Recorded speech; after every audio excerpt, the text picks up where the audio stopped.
want to see if he can do that here today going up against Chinese Taipei. Really a highlight over his performance, as in the qualifiers he's had a great job and he's been doing great stuff on stage as well. So of course we're starting off with Chinese Taipei. Yeah, you just mentioned PK in the top lane, Bebe in the jungle, with Morning in mid lane, Betty and Swordart in the bottom lane, the dynamic duo. Amalgamation really of just the players of Flash Wolves and G-Rex. So here we have it. Bebe, of course, helping out the top side. Morning, Betty, Swordart, strong bottom side of the map. Yeah, 100%. We'll see what they can do today, because they'll be taking on Pakistan. You already put a spotlight over their mid laner, Toxic and Ugly, but the rest of the team, definitely no slouch either. It's really funny to just, because you already made a mention of Toxic Ugly, going up against Maple, that's a true test to him. We're talking about the rest of the squad here. Yasuga Kazama is actually going to be somebody that I'm looking at a little bit more closely, especially since he's going up against PK. Deep Visions, who's also been an incredibly aggressive jungler in the qualifiers at the very least. And the qualifiers for Pakistan was actually very difficult. It was close between them and India in the southern region. So for them, it was a big fight for them to get here. 8-0, they did it cleanly. So coming into this one, actually Pakistan was very hyped in Group B, but then going up against Chinese Taipei, of course Chinese Taipei is the outright favorite for the group. Yeah, I mean, it's just a rough gig, really, because, again, as we said, Saudi Arabia just looked incredibly clean coming out of the qualifiers into the main tournament. And then Pakistan, as you said, I mean, all of these teams came up the top of their groups, right? I mean, we're looking at near undefeated records, it may be 1 or 2 losses. So these teams are the real deal, but it's just a stacked group. No, actually, it's going to be morning starting on here today, so that's actually going to be real fun. Remember, we do have subs coming in for Chinese Taipei. They have the jungles through. Morning, Bebe. It's going to be interesting to see. It looks like I'm going to have a better idea of who's starting out the team. But Bebe, at the very least, when you've seen him play on stage, he has been a very aggressive jungler. I know we've seen him actually in the LPL at least once or twice, starting in the RNG lineup. Of course. Bringing out the Vi. So he does have a strong champion pool. The main game for him is usually being able to get towards the scuttle crabs a lot faster and be able to contest enemy jungles and put them on the back foot. So I want to see if he can actually do that and force the enemy jungle to be in a bad position. That's why if I'm looking at Deep Visions, I don't want him to pick up like Gragas. I want him to pick up an Olaf, for instance, something that he can actually get on the map, maybe a Kindred a lot faster, and start to contest the jungle matchup. Well, you'll be pleased to know that he did pick up Kindred yesterday, though the other 2 games were Gragas, so we know he has it in his champion pool. We just saw PK there as well. He also picked up the Quinn. Obviously, big fan. You can take a look at the team from Pakistan. It's going to be Asuga Kazama in the top lane, Deep Vision in the jungle, the artist formerly known as Superior Jungle, the artist before that also known as Deep Visions. In the mid lane, Toxic and Ugly, and then Jidatsu carry in AD with Zetsat in support. So, once again, Toxic and Ugly, incredibly strong mechanically speaking, and then when they found their victory is off his Galio pick. Now, it's not a mechanical speak, but it actually really rounded up their bottom lane, where they were struggling in one of their games. Him picking up Galio really shored up the defensive strategy that they had early on in the game. So going up against Chinese Taipei, I think Chinese Taipei should actually ban out the Galio and force them to really into these longer lanes. PK should be a stronger laning-based player. Maple should be stronger as well. So just individually speaking, Chinese Taipei should have the upper hand. So banning out the Galio allows Bebe to look for a dive and allows these drawn-out lanes to actually be favorable for Chinese Taipei.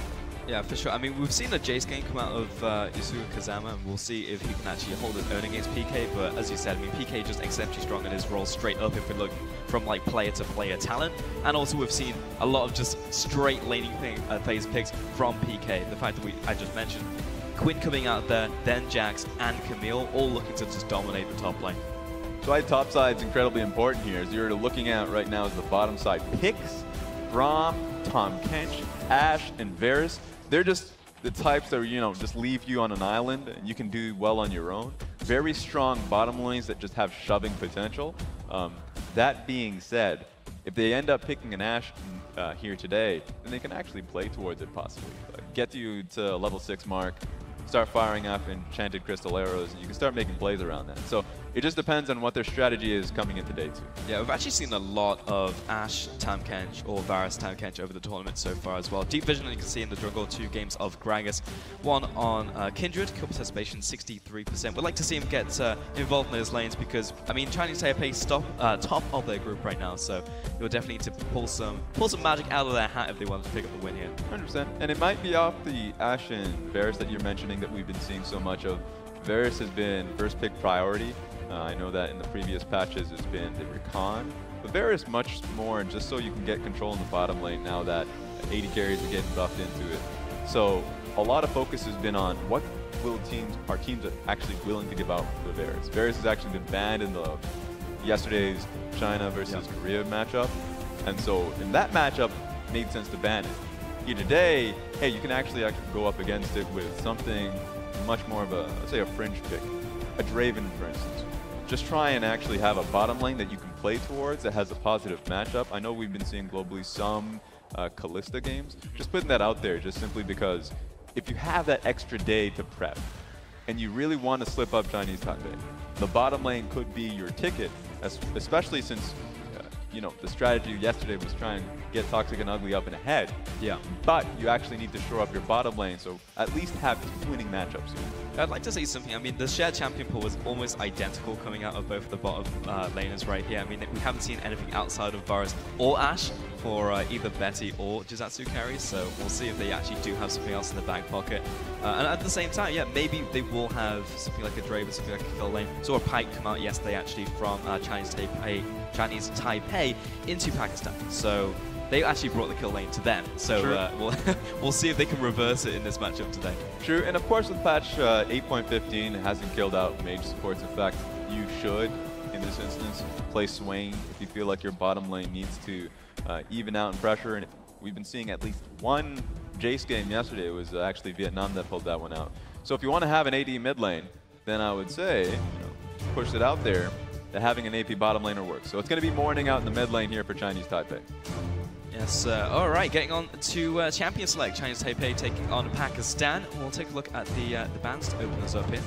And as you said, yeah, morning in the mid lane right there. So it will be the Akali ban to open us up. None of that. Yeah, no Akali means that makes it a lot easier in first pick. You don't have to immediately go towards a Ryze or LeBlanc to just kind of prep the pick. Makes sense here.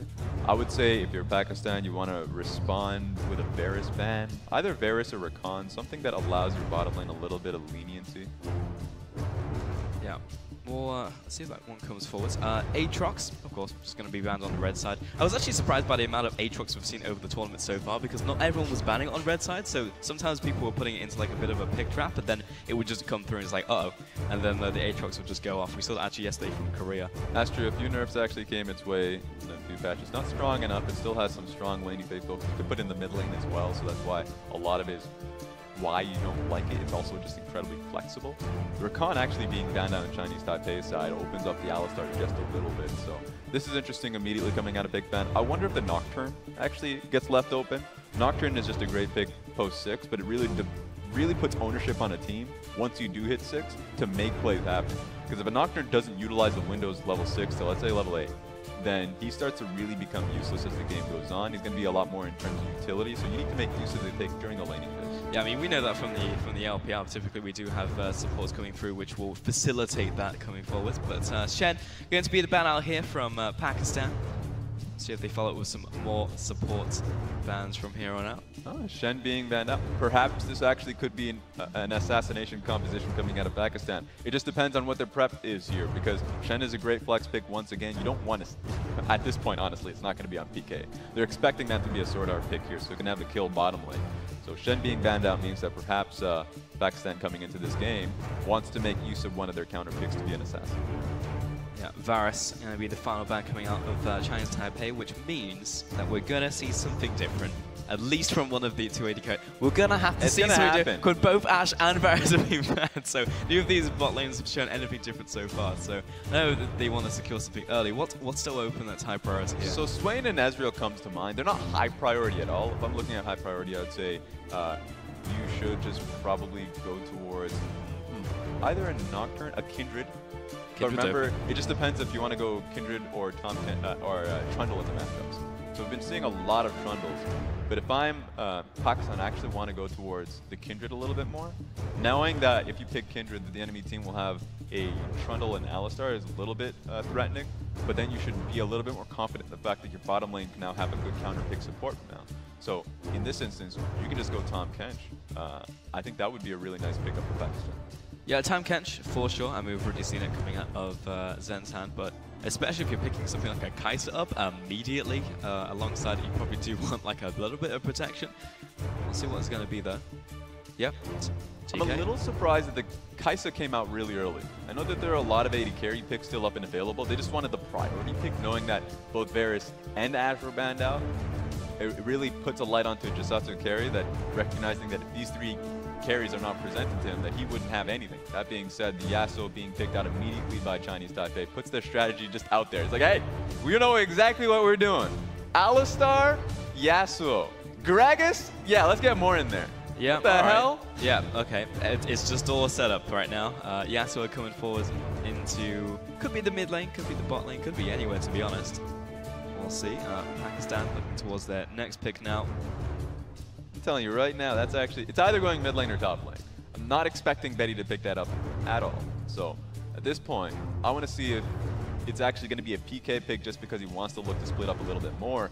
But then the Nocturne lock-in is actually incredibly smart. If you find yourself in a 1-3-1 position, Nocturne makes it impossible for a side laner to actually extend past a point of comfort.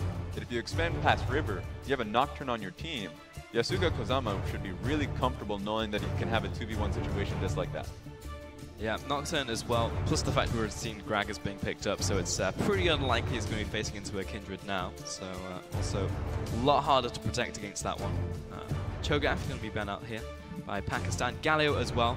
Makes sense right now, just trying to cut away all the ability for the mid laner to move to those side lanes. But still, Chocolate Ugly, we know that he does favor some of those more assassin-y type picks as well. So there's still stuff like a Talon open if he wants to look for those roams anyway. Yeah, one of the successful games that they had yesterday versus Indonesia was based off the Galio pick. That's why Chinese Taipei banning it, picking up the Yasuo is a big gauntlet toss to say, we'll actually challenge you lane phase. Not even seeing what Betty and Swordard have picked out here. Yeah, sure. I mean, Alistar gets picked up, but the bottom lane as a whole, Betty can pick up an Ezreal and start poking up the matchup. Perhaps a Caitlyn now that we're in second phase and start poking out the matchup. He can actually just go straight for the dominant lane matchup, knowing that sure, Alistar may have a bad pick versus the Tahm Kench, but you have the range of an Ezreal. That's all you have to really play towards. I like holding your AD carry for second phase, especially for Betty because he does have a larger room. Yeah, we're going to have a Kennen ban coming out here towards the top lane, and then Xayah following through as the final one towards Betty. I want to see that one alongside the Alistar. I've already played it so far in the tournament as well. And Orianna, I mean, yeah, Toxic Ugly not doing anything crazy right here. Of course, we've got synergy with Nocturne. Pretty difficult to pull off, I might add, but still going to pick it up here. Synergy for Nocturne, also protection for the Kai'Sa as well, so it's just a lot of flexibility that you have with the Orianna pick alone in team fights, not even making a mention of the fact that you can just throw out your orb and hopefully just push the enemy team back. Alright, so that is definitely a pick that's interesting. That's definitely a Karthus, right? That's definitely a Karthus going bottom lane. Yeah, I mean, again, it seems like Chinese Taipei actually at a point where they are trying to hide some strategies. We actually saw a Poppy jungle come out of them yesterday. I know he's picked internationally, but not very much so far. Jackson to the top lane, Fizz into the mid lane. They're definitely playing out some hypey picks here and there, but Karthus coming forwards. We said it wasn't going to be Yasuo into the bottom lane, but no, it's even crazier. I think, yeah, it's Karthus bot lane. You'd have to assume so. Yeah, just knowing that the Kai'Sa's major problems here is actually getting poked out lane and having the early pressure is just not available to her. Karthus makes a lot of sense here. So you're just expecting Chinese Taipei to have a lot of shove potential into bottom lane, mid lane. And since the Ornn is actually being hovered over, you're expecting the Gnar to go top lane. So Chinese Taipei has very good lane matchups here.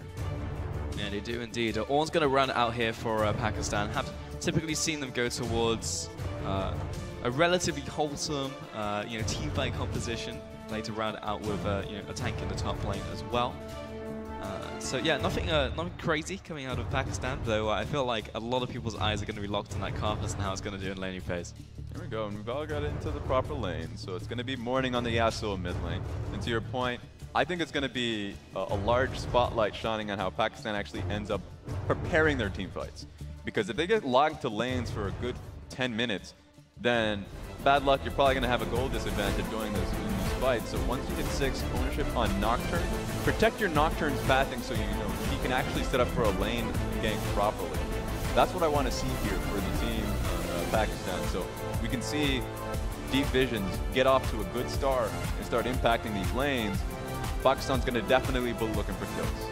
Yeah, I mean, super important as you mentioned, but at the same time, Chinese Taipei with pretty good lane matchups across the board. Karthus has potential just to shove that one in all day, moving across the top side as well. So we'll see if Pakistan can even get out of the laning phase, at least semi-even getting towards team fights. One thing to make a point of to the bottom side of the map that's going to be pushing out quite frequently is the fact that it's not only diveable, but to your point, if Karthus actually continues to push out the lane and tries to chip out Turk, it's actually very difficult. Knowing that the Tom Kench flash Q is available, that Nocturne's going to have his eyes on the bottom lane, and if Toxic and Ugly can actually shove out the matchup, then they can look spot. That being said, the graphic does have the Yasuo going bottom lane. I think that's an error, because we actually saw what the champions look like. Yeah. We'll see when we get into the actual game itself. It will change things up drastically if the Yasuo does go bottom. Oh yeah, yes it will. But I will say, strike point for the player place. It's a win-win situation. Look, I'll take that out. I'm not afraid. We'll have to see though. We take a lot of bets on air, and typically I'm the loser, so we'll see if this one actually happens. Yeah, getting onto the rim.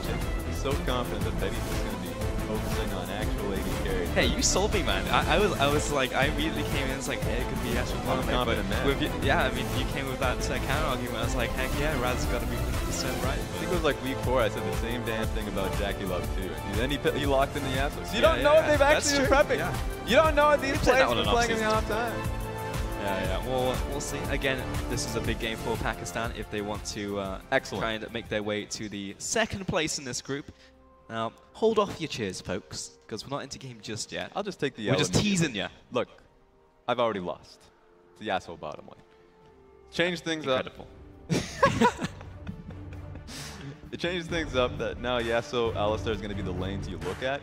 Once you hit 6, actually it's going to be super difficult for a Kai'Sa when she gets shoved into the lane, throw up a wind wall, you have to try and CS. And then once you hit 6, actually you look for a fight. Boom, Yasuo, ulti, and then you have a Karthus mid lane to actually have eyes on bottom lane. And he might have teleport too, so we'll have to look at the summoners to see what he's picked up, because that's actually Chinese Taipei throwing down gauntlets saying, actually, if you do look for a fight, we have global presence. And also just a stronger pushing bottom lane. Early on, at least the range advantage should be fine for the Kai'Sa and Tom Kench. But when you hit that first base, come back on the map, that Yasuo should be able to push that one out. I think you should get Ninja Tappies. That's the first bet I'll make. I've been making a few bets, and I've been wrong a little bit today. I'm okay. You're 0 for 1, Raz, so we'll try and make it 1-on-1, shall we? Throw that one on a graphic. Get that one in the stand. Yeah, it's been a while since I've seen a Karthus mid lane. I mean, I've had my fair share of Karthus in the bottom lane in the marksman position, but not so much in the mid lane. As you said, you'll have global pressure, but it's kind of the same thing as like, you know, Karthus jungle, where it's like, I can gank 3 lanes at the same time, let's go. But also you have more AP early because you're going to have gold funneled into you. So, I don't know, I just want to see how this Karthus is, to be honest. I'm going to go out on a limb and say, early, not good. Karthus Gragas. Perhaps you can throw down the wall and have the Gragas come in. But right now, I like the fact that Team Pakistan has a good mid lane jungle push. Orianna should do well by pushing up in the lane. Nocturne with lethal tempo, if he ever meets on a Gragas, should be able to get the longer trade. And definitely once you hit 6, the damage is going to be there for Orianna and Nocturne. As I'm saying that, I'm just looking at the HP. Orianna does not have a lot of HP right now. Just putting that out there. I know we're not looking at the lane, but on the side of the bar, definitely losing out in HP. Yes, indeed.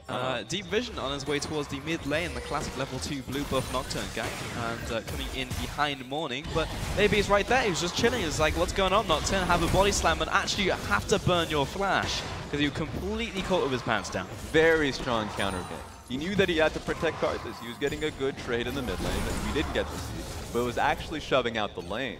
So it was just very vulnerable, and he didn't want Morning to be immediately in a flashless position. So just having a good eye on him, Bebe having a good read on Deep Vision. Yeah, Deep Visions will take his Raptor camp right here and probably have to go straight back to base. He lost a lot of health from that, had to burn through all his refillables. Now allows access for Bebe to go into the enemy jungle.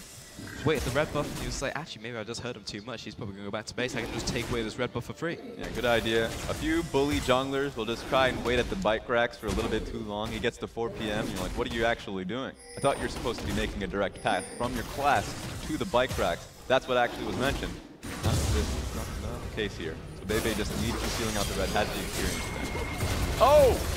That's a nice knock up into the bottom lane, but we'll be returning damage right here. Just had to carry. They're going to be relatively fine. I mean, fine is definitely a sliding scale, shall we say. So Zenson using his shield immediately, not a good idea. They weren't going to continue to push on him, so he kind of needed that HP back.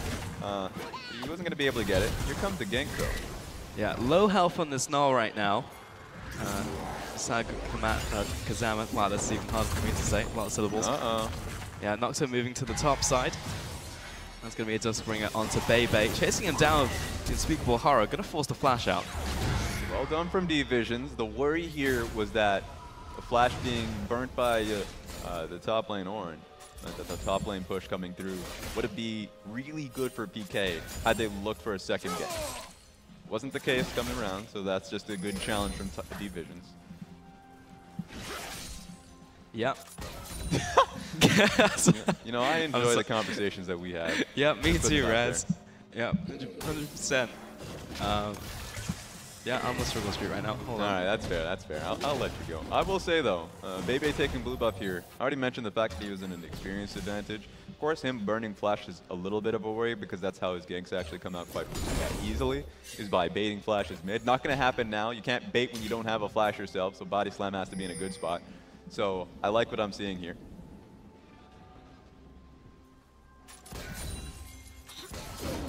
That being said, another headbutt fault combination come down here. Yeah, headbutt pulverize onto 2 Ignite going down onto Satsu carry.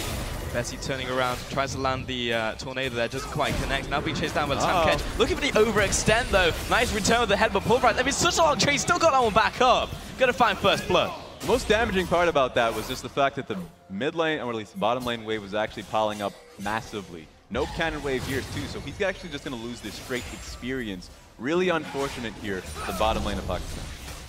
Yeah, Deep Vision's going to be picking up the rest of this minion wave. Should be okay on this one. We'll cut out the rest of this minion wave. But still, just winning that 2 versus 2, the Yasuo Alistair right there. I mean, at the very least, you'd expect him just to be poked down in that lane, but did not happen. He managed to just win the all-in.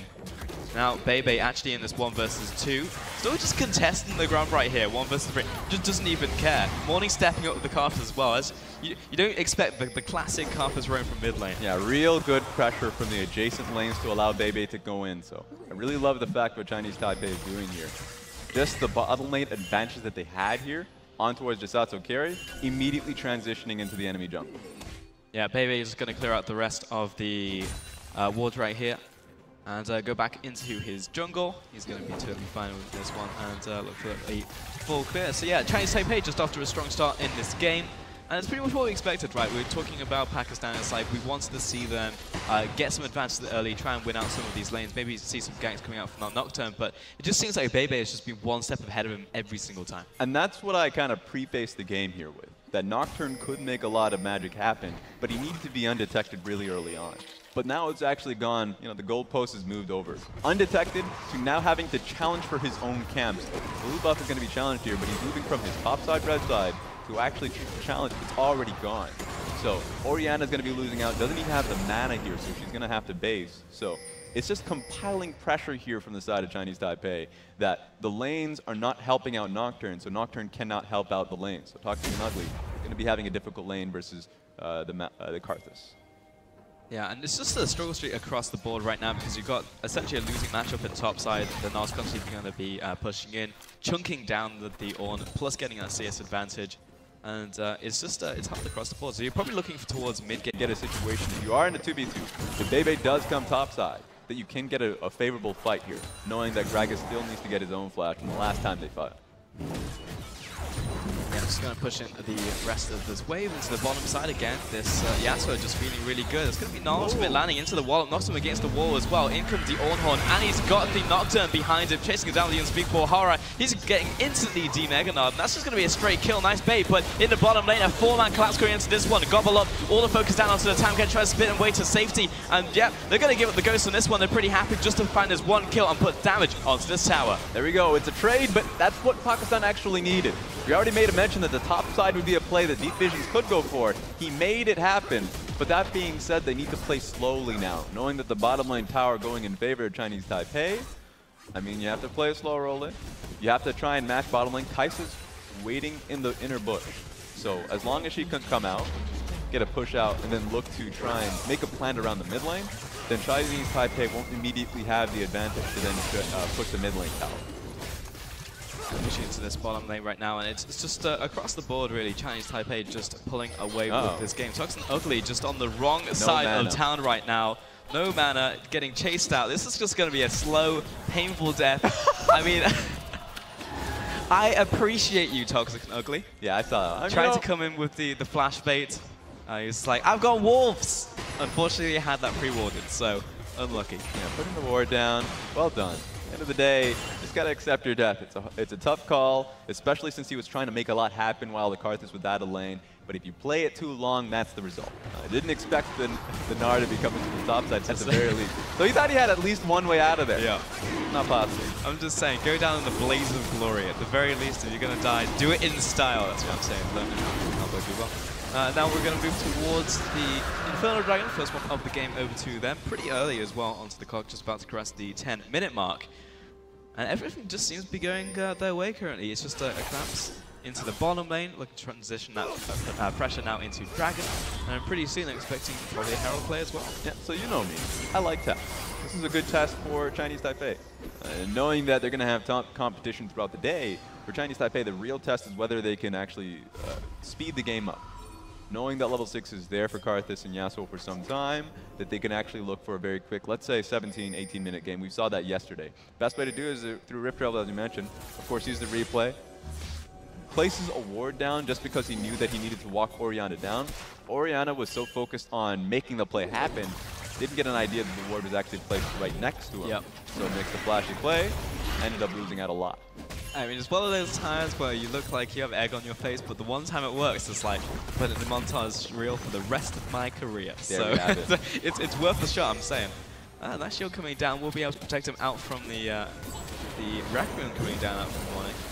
It's interesting. So you already see Pakistan coming in for a top lane defense because of how much that top lane tower was chipped. So I made a mention that this Rift Herald, a part of this test, a part of the examination, if you will, that they can actually use that Rift Herald bottom lane. I would be surprised if they don't actually just take that, go top lane, get the tower, and then use the Rift Herald as it goes in towards the top lane inner tower, and then just pick up the rest of your team and go mid. That should be, I would say, 13, 14-minute just outer turrets all enabled for Chinese Taipei. Now, recall to base right there. And yeah, just looking for changes in lane assignments. Send Benny and Soldat to the top lane. Continue to push this one down. And see the same match coming out from Pakistan, but we've seen previously that they can't really stand toe-to-toe with this lane, especially if David finds his way towards the top side of the map right here. So it seems like it will just be the slow, inevitable death right now as each lane gets pushed in. And it just feels bad for the junglers especially, because Nocturne is great when you have that snowball going, but feels incredibly useless when the game just doesn't work in your favor. Let's see if they can get the tick across. Right into the middle of the fray. That's going to be a nice double pulverize into a double knockback coming out from Bebe. Tosses out the barrel. Doesn't even need that one to connect because there's so much damage coming out from Betty. He'll have to flash away though. Bebe trapped in place, flashes over the wall, currently with the numbers advantage, and back into the fight with a huge body slam coming through. And now Carver's into the fight, ready to mop up the mess right now. Toxin Ugly falls to Betty. 4 kills to Chinese Taipei. They made the attempt happen though. They challenged for the vision ward, but didn't see that Gragas was still in the area. So he made the base, ran all the way back top, and now feels even worse for Pakistan. Team fight victory immediate to a Rift Herald mid lane. This is going to be a quick one. Pakistan's fighting hard, but as I mentioned, if if you're D-Visions, you're the Nocturne here, you have a lot of AD, but you're actually getting out-damaged, and you're getting blown up immediately in these team fights. I mean, it looks good. Pakistan had the numbers for a large portion of the fight. And it's actually funny, someone getting blocked out there. But mid lane, 2 towers down from that push, coming in from China's Taipei. And I mean, even in the team fights at the points in time, that's one of the team fights you're looking towards. And be like, this is something that they potentially win if you're Pakistan. So the only pick potential you have here is through the E from Nocturne, but he can get the fear across. Tom Kent can't really provide too much in terms of just outright CC if they're focusing one carry down. That was essentially the demise. They go on that one target, but of course you can see Gragas coming in and out of the fight, and then you just have that much AoE in your team fight. Sure, the Orianna ulti came out later, a little bit too late, in favor of Chinese Taipei. Really, that just felt like the beginning of the end. You know, we had the foreshadowing at the start, like, you know, Arc 1 and Arc 2 was, all right, now's the time. You know, you want to see the team fight come out from Pakistan. This is what your composition is built for. This is the time where you can shine before, you know, all of the gold and all of the objectives start just cascading and falling down, going with China's Taipei. But even that one didn't work out. You're looking for that burst damage coming from the Nocturne, the combo coming out of the Toxic Angle as well. But this wasn't to be the case. And Karthus just came at the end, pretty much just swept up the mess. He managed to pick himself up a kill and 2 assists. Looking pretty good about life, already picked up a Rod of Ages. Ooh, the fact that they're just getting more eyes on the Nocturnes, just closing out the possibilities for Pakistan. Because what he wants to do is still have an eye on these side lanes. That if he does see Yasuo pushing on his own, then you can look for a fight there. You look towards the bottom side. Maybe he can get a card that's just, you know, moseying out on his own as well. PK got picked up really early on in the game. So these are possibilities that Pakistan is trying to make happen. It's just so difficult with how cleanly Chinese Taipei are currently playing. Yeah, pretty solid defense and offense coming out from them. Only a single death to their name in the top side from that gank. The rest of it. I mean, look at this. I mean, there's literally a Karthus pushing into your inner tower right now, looking for the gank. Forces the flash out, Toxic Ugly, even throws in the party cask. 50 minutes on the clock, looking for a gank into the bottom side. Again, trying to pick out the Gnar, picking on the poor mini Gnar, man. But in comes the rest of the team. They're not very happy that you're picking on our tiny Yordle. We've been picking up that kill, 1 for 2 trade now into the bottom side, looking for this tower. And they're just taking so much everywhere in the map right now. Gank squad. I mean, at this point, the fact that Chinese Taipei, yeah, they're dead. Got a whiff of what was happening bottom lane. PK at least saved himself some time, flashing over the wall, making it so Nocturne actually gets to chase him down. They got the kill, but then they lost their lives for it. So yeah, it feels like no right can be done wrong. I feel like Pakistan are still making the right calls here. This late into the game, when you're this far behind, you have to be checking these players in the sidelines. So good idea to go for it. It's just unfortunate that they're so clean, so, of course, damn tight towards the mid lane that they can actually easily make their own bot line. Yeah, what's sad as well is if that was maybe 1 or 2 more seconds, Gnar probably would have survived as well. Yeah. I mean, that was a knock up into a knockback and so much CC that they didn't even hit the ground. They were still dead mid-air, so yeah, literally difference of a couple nanoseconds. But still, they'll definitely take that trade. That was a bottom lane tower, plus 2 kills. Another fight into the jungle and just caught sleeping or just walking into the jungle. That's not your jungle. Yeah, not sure why he's there just yet. Know how long he has to walk for the wave where Gnar currently is. So they keep getting caught out here. It's actually going to be really difficult for them to hold one of these inhibitor towers. Right now, Chinese Taipei should just simple and clean have these side lanes worked out. Yasuo in top lane, Gnar in the bottom lane. The fear initially was the Nocturne being able to get a jump on them, but at this point, the items are there. Phantom Dancer, Infinity Edge from Yasuo just being picked up. Gnar has the Phage, and he's actually moving on towards the second item. He's in a good position if he gets the Mega Gnar to actually 2v1. That's the situation right now. So Pakistan, a winnable point, put them in 2v1 scenarios. It's actually just not possible.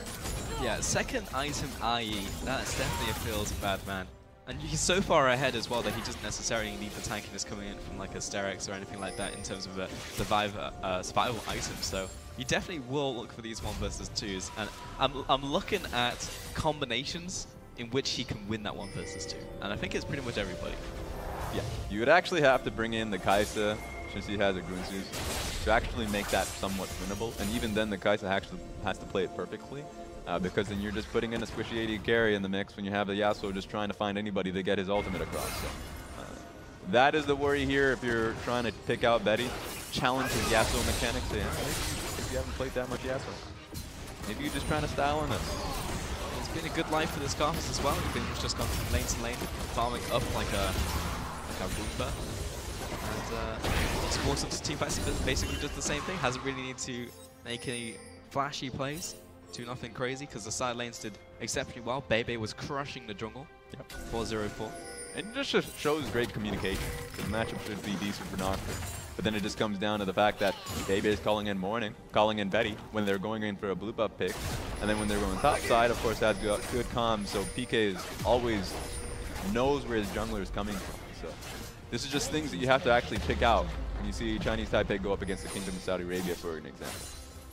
I'm just trying to draw the line in the sand right here at the base, at the inhibitor towers.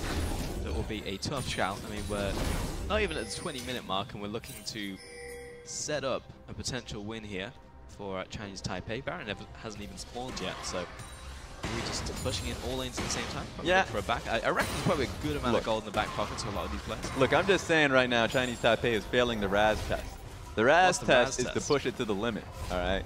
You are at 19 minutes into the game, go for a bot lane. Try something. At this point, make it so it's a training regimen, because at this point, when you're hammering it in, you don't have to wait for a 20-minute mark to pick up Baron. That's lame. I'm putting that out there immediately. I'm calling you guys out. That's fair. I mean, I do think some of that is just as being colored by the LPL. It's just like, all right, 9K gold up, let's go. Let's dive the bottom tower. Look, I'm just saying, Republic and Korea have done it as well. And it just means that, of course, these are the 3 teams that are coming out of the East Asian region. Expectations incredibly high for them.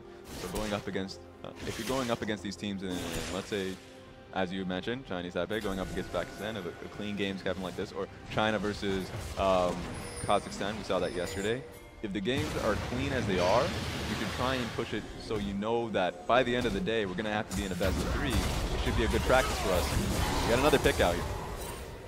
He's dead, Jim. Yes, he is. That's the verdict. Put the white chalk down there.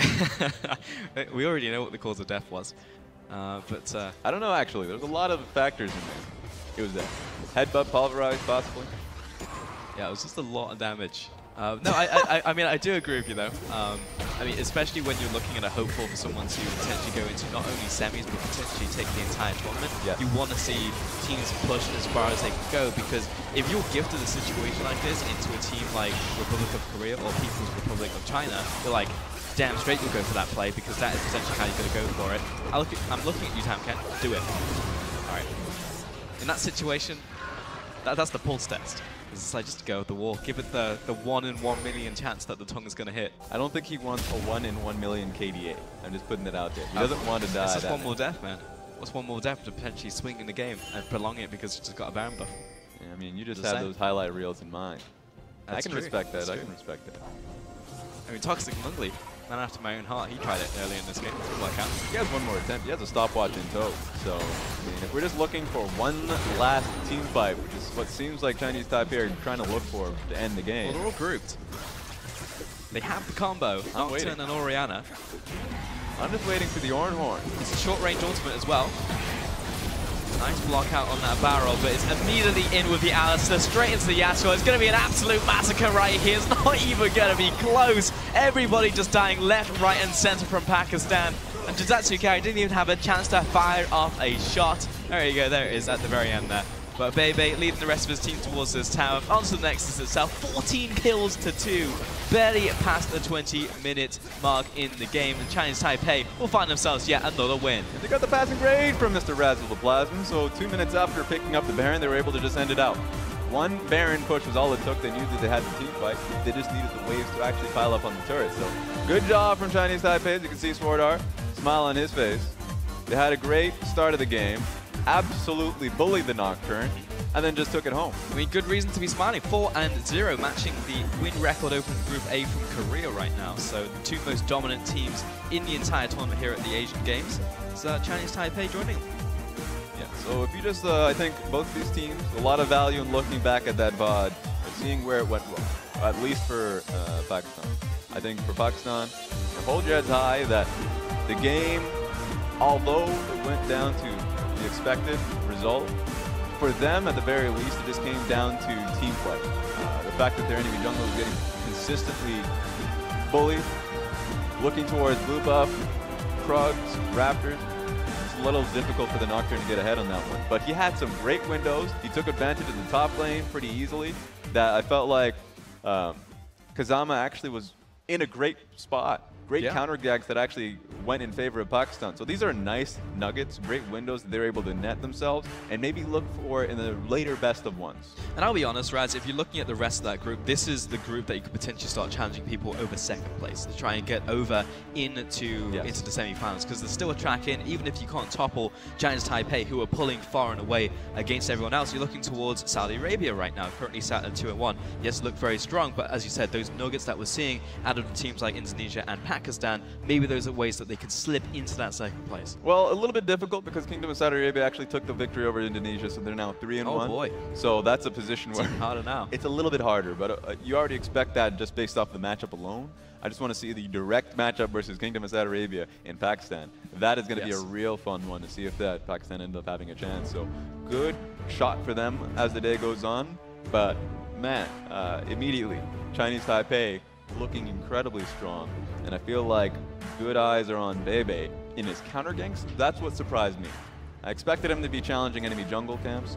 I expected him to be getting great ganks across. I think the top lane gank was a little bit suboptimal, but the counter ganks that he had mid lane to actually protect Morning and his shove was what really nailed it for me. I was like, okay, so he has a good idea, good comms with Morning, knowing that he wanted to protect his push, and he did a good enough job with that. Yeah, this man knows how to be at a place at the right time. You know, he's not stagishly late. He's always there a good 10 minutes early. You know, he was there like 5 seconds, 10 seconds before. He literally sat in mid lane at level 2 in sight. I know Nocturne's going to be here in a couple seconds, and just literally walked up and body slammed him and sent him back. And the risk versus reward is incredibly high there because he already took his 2 camps, was level 2 at that point. So let's say in a situation where Nocturne doesn't show up mid, Nocturne just actually goes to the next Scuttle Crab. Gragas can go to that next Scuttle Crab. He doesn't lose too much. He actually protects his own lane. So he makes it so Morning is a really good laning, or at least first few pushes.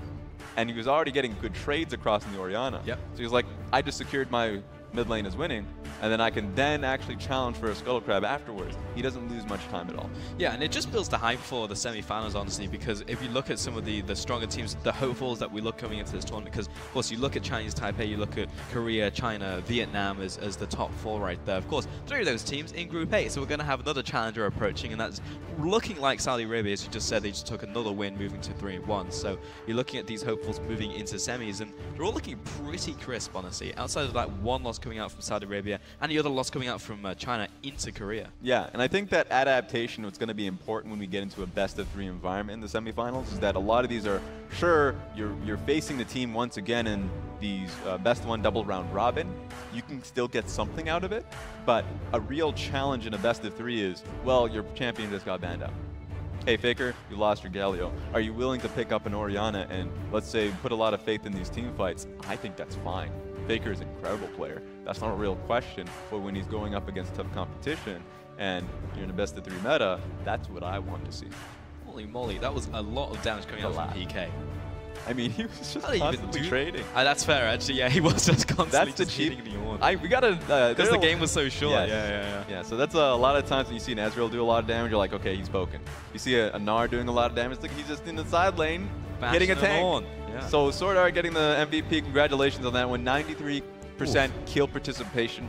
He was always in the fight. He was actually in the top side of the map really early on to secure a team fight for them, so good idea, good focus to tag team with his jungler, with Bebe, to actually get the proper vision set up in the top side of the map. Yeah, really good efficiency coming out there from Sword Art. I mean, just had the setup every single time, and I think it came out from the first 3 picks that we saw in Champions League, just like, well, this is the Astra setup comp, isn't it? And then you've got Carpus there for insurance, but it was just Sword Art in every single time. Even at the final team pick that we saw, he was just in there like swimwear. 100%.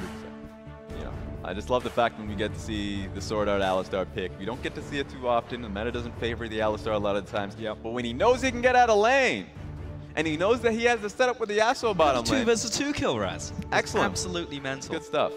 Yeah, really impressive out from Sword Art, really impressive from the team of Chinese Taipei in general. Looking forward to seeing them, how they'll perform in semi-finals. For now, though, I'm going to send it down onto stage with Isaac standing by with an interview.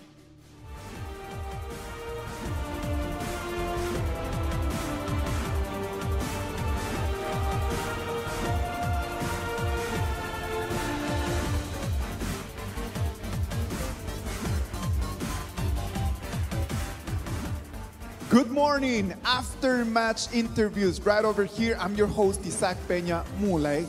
Chinese Taipei just won 1-0 against Pakistan in a great match. And right now over here, we're gonna congratulate you first of all. It was a great match. We were having a lot of fun watching you. 4 wins in a row. That's a great performance. Please talk to us. What is the key for you guys to keep just winning and winning and winning? 我觉得我们能够有连续4场胜利，最主要原因就是我们团队配合做得非常好，所以我们才能那么顺利赢下来这些比赛。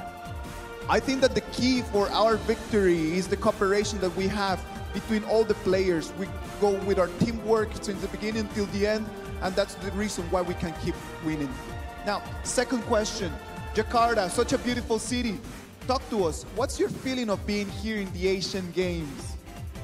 我觉得这边就是让我印象最深刻的是，就是这边人都非常热情吧，就是他们看到我们都是会帮我们加油这样，不管是来自哪里的。I think that the fans here in Jakarta are so nice because regardless if it is an Indonesian team or any other team, they're always cheering for us and creating a great environment for the athletes. Well, I really hope that you guys are going to keep winning and that you're going to make it really far in this competition. And we're going to be back right after this.